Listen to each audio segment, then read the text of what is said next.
मुंबई सपनों का शहर, कभी न रुकने वाला शहर। लेकिन इन दिनों माया नगरी की एक तस्वीर सोशल मीडिया पर तेजी से वायरल हो रही है, जिसने कई बड़े सवाल खड़े कर दिए हैं। तस्वीरें हैं मुंबई के वर्सोवा बीच की, जहां रात के अंधेरे में दर्जनों लोग खुले आसमान के नीचे रेत पर सोते हुए दिखाई दे रहे हैं। इन तस्वीरों में पुरुष, महिलाएं और बच्चे चटाइयां बिछाकर समुद्र किनारे रात गुजारते नजर आ रहे हैं, कोई परिवार के साथ तो कोई अकेला। पहली नजर में ये दृश्य किसी राहत शिविर या अस्थायी कैंप का लग सकता है, लेकिन हकीकत इससे कहीं ज्यादा गंभीर है। दरअसल मुंबई में लंबे समय से पड़ रही उमस भरी गर्मी और छोटे तंग घरों में रहने की मजबूरी ने कई लोगों को रात के वक्त बीच का रुख करने पर मजबूर कर दिया है। समुद्र से आने वाली ठंडी हवा के बीच लोग कुछ घंटों की राहत पाने के लिए वर्सोवा बीच को ही अपना अस्थायी ठिकाना बना रहे हैं। सोशल मीडिया पर वायरल हो रही इन तस्वीरों ने सिर्फ गर्मी की समस्या को ही नहीं, बल्कि मुंबई में आवास संकट, बढ़ती आबादी और जीवन की कठिन परिस्थितियों को भी उजागर कर दिया है। सवाल उठ रहा है कि आखिर देश की आर्थिक राजधानी में लोगों को सुकून की नींद लेने के लिए समुद्र किनारे क्यों जाना पड़ रहा है। मुंबई में लाखों लोग बेहद छोटे घरों और झुग्गी बस्तियों में रहते हैं, जहां गर्मी के मौसम में हालात और भी मुश्किल हो जाते हैं।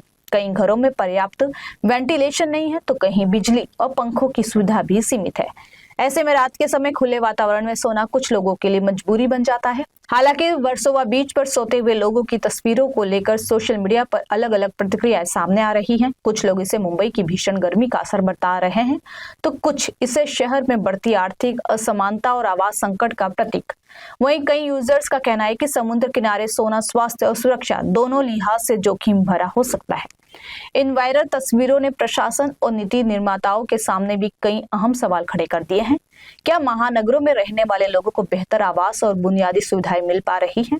क्या सार्वजनिक स्थान अब राहत के विकल्प बनते जा रहे हैं? और क्या बढ़ती गर्मी के बीच शहरों को नई चुनौतियों का सामना करने के लिए तैयार किया जा रहा है? फिलहाल वर्सोवा बीच की ये तस्वीरें सिर्फ एक वायरल पोस्ट नहीं, बल्कि महानगर की उस सच्चाई को सामने ला रही है जो अक्सर चमक दमक के पीछे छिप जाती है।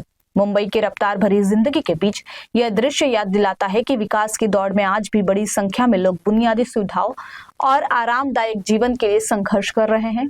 कैमरे में कैद ये तस्वीरें अब चर्चा का विषय बन चुकी है। यहाँ कुछ झोपड़पट्टी वाले गर्मी की वजह से होते हैं, गर्मी का सीजन चल रहा है। कुछ बाहर वाले आते हैं एंजॉय करने, रात भर यहीं बिताते, सुबह जाते हैं। कुछ पीने खाने आते हैं, नशे में ही पड़े रह जाते हैं। राहुल, यहाँ पे लोग गर्मी की वजह से हो रहे, झोपड़पट्टी वाले कुछ लोग एंजॉय करने आते हैं, रात यहीं बिता देते हैं, बस और कोई कारण नहीं है। और कुछ लोग बाहर के हैं जो आते हैं घूमने टहलने, रात यहीं गुजर जाती, फिर सुबह जाते हैं। ये जितनी पब्लिक सो रही है यहाँ पे ज्यादा करके 90% झोपड़पट्टी वाले हैं और 10% लोग बाहर वाले आते हैं घूमने टहलने, रात यहीं गुजारते हैं, सुबह जाते हैं। ये झोपड़पट्टी वाले ये ज्यादा सोते ही है, बाहर के बहुत कम है। बाहर वाले तो घूमने आते हैं, एंजॉय करने, रात यहीं गुजर जाती है उनकी। गर्मी लगती ना, इधर हवा लगता ठंडा, इसलिए सोते हैं। मतलब यहाँ पे कितना परसेंट, मतलब कितने लोग सोते रहते? कम से कम 1500 से 2000 आदमी रहते हैं। 1500 से 2000 तक, हाँ, बहुत आदमी रहते हैं। और ये मतलब हर रोज का होता है? हाँ, हर रोज सोते हैं। बारिश रहेगी तो भी? नहीं, बारिश रहती है तो कोई नहीं सोता, खाली गर्मी की वजह से सब लोग सोते हैं। मैं उत्तर प्रदेश से रहने वाला हूँ। उत्तर प्रदेश में? तो आप यहाँ पे कब से रह रहे हो? यहाँ 4 साल हो गए हमको। 4 साल। मतलब ये आपने कभी देखा कि यहाँ पे जो लोग हर साल सोते हैं? हाँ, हर साल यहाँ पे गर्मी के महीने में सब लोग अप्रैल मार्च में सोना स्टार्ट करते हैं। जब बारिश चालू होता है कि सब लोग अपने रूम पे सोते हैं। मतलब खाली गर्मी आएगी तो पब्लिक यहाँ पे सोना चाहती है? हाँ, सोने गर्मी में ही सोते हैं। ऐसे तो सब लोग बस घूमने के लिए इधर आते हैं, बट इस बार बारिश नहीं चालू हो रही है। यहाँ पे कितने जन ऐसे सोते रहेंगे? ऐसे तो बहुत है, देख रहे हो आप, पूरा यहाँ से वहाँ तक आदमी दिख रहा है। 1500 से 1500 ऐसे आदमी रहेगा यहाँ पे। तो यहाँ पे बहुत लेट नहीं आते सब लोग।